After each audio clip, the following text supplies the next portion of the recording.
السلام علیکم ورحمۃ اللہ وبرکاتہ۔ اللہ رب العزت کے فضل و کرم اور عنایت کے ساتھ آج کے سبق اور ویڈیو کا آغاز کرتے ہیں۔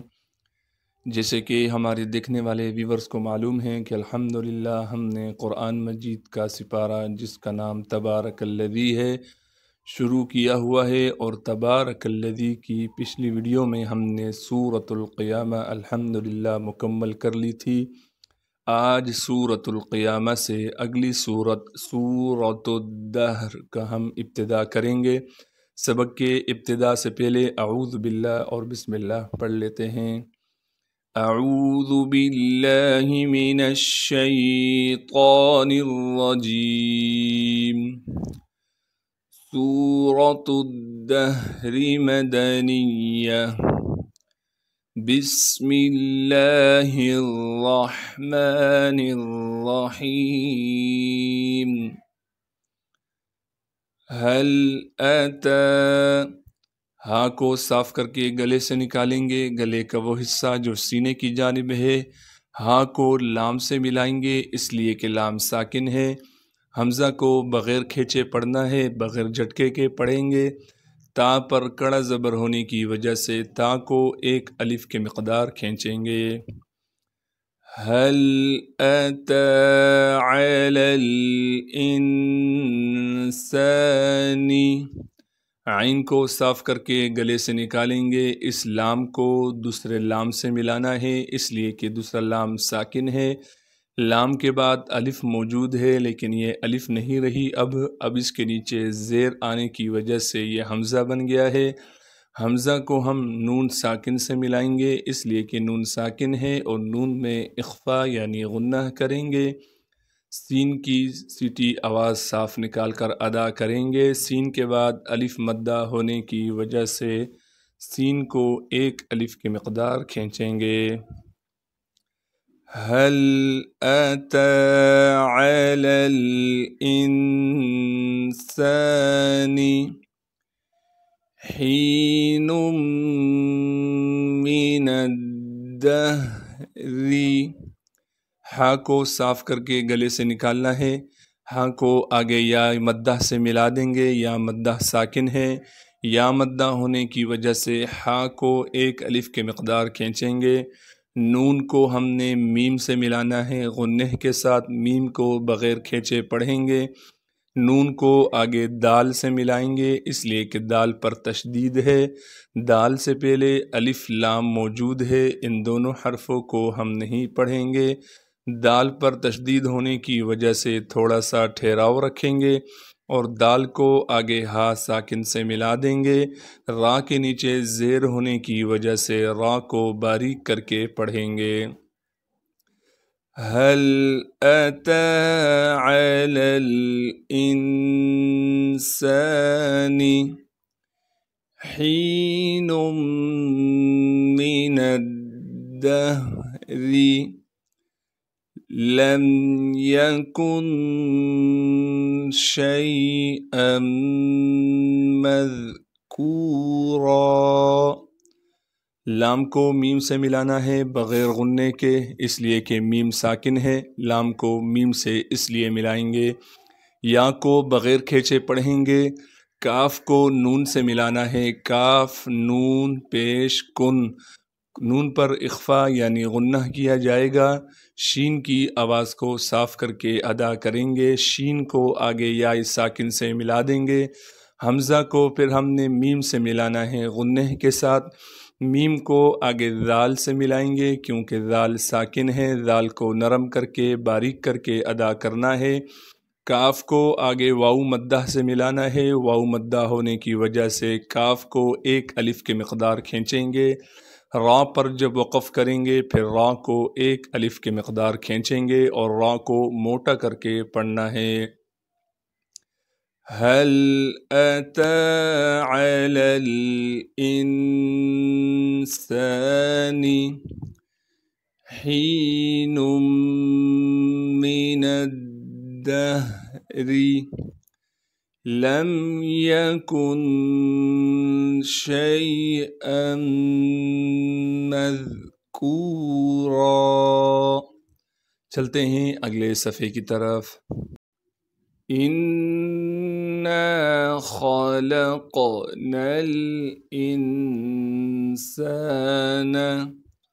حمزہ کو نون سے ملائیں گے اس لیے کہ نون پر تشدید ہے، تشدید ہونے کی وجہ سے نون پر غنہ کیا جائے گا۔ نون کے بعد الف مدہ ہونے کی وجہ سے نون کو ایک الف کے مقدار کھینچیں گے، خا کو موٹا کر کے خا کی آواز کو صاف کر کے ادا کریں گے۔ لام کو آگے قاف سے ملائیں گے اس لیے کہ قاف ساکن ہے، قاف کو موٹا بھی پڑھنا ہے اور قاف پر قلقلہ کریں گے یعنی آواز کو ہلائیں گے۔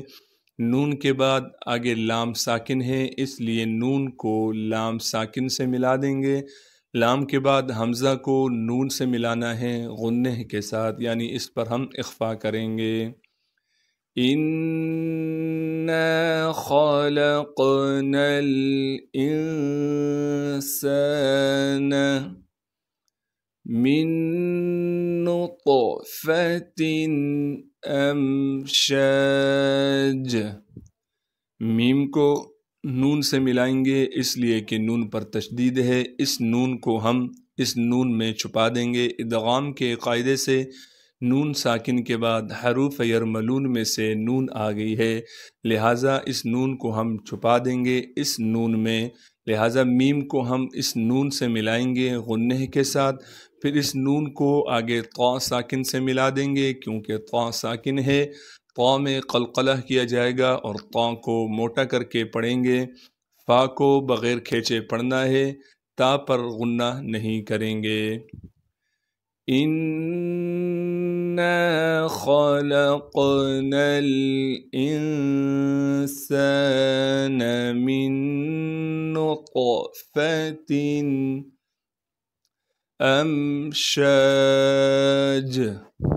حمزہ کو میم سے ملانا ہے اس لیے کہ میم ساکن ہے، بغیر غنہ کے ملائیں گے، شین کی آواز کو صاف کر کے ادا کریں گے اور شین کو آگے شین کے بعد الف مدہ ہونے کی وجہ سے شین کو ایک الف کے مقدار کھینچیں گے، جیم پر جب وقف کریں گے پھر جیم پر قلقلہ کیا جائے گا۔ اِنَّا خَلَقْنَا الْإِنسَانَ مِن نُطْفَةٍ أَمْشَاجٍ نَبْتَلِيهِ، نون کو با سے ملائیں گے اس لیے کہ با ساکن ہے، با پر قلقلہ کیا جائے گا یعنی آواز کو ہلائیں گے۔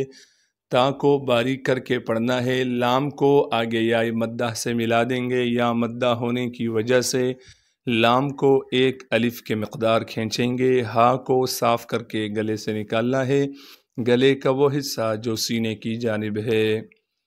نَبْتَلِيهِ فَجَعَلْنَاهُ، فا کو بغیر کھینچے پڑھیں گے، جیم کو بھی بغیر کھینچے پڑھنا ہے، عین کو آگے لام ساکن سے ملا دیں گے، نون پر کڑا زبر ہونے کی وجہ سے نون کو ایک الف کی مقدار کھینچیں گے، ہا کو بغیر کھینچے پڑھنا ہے۔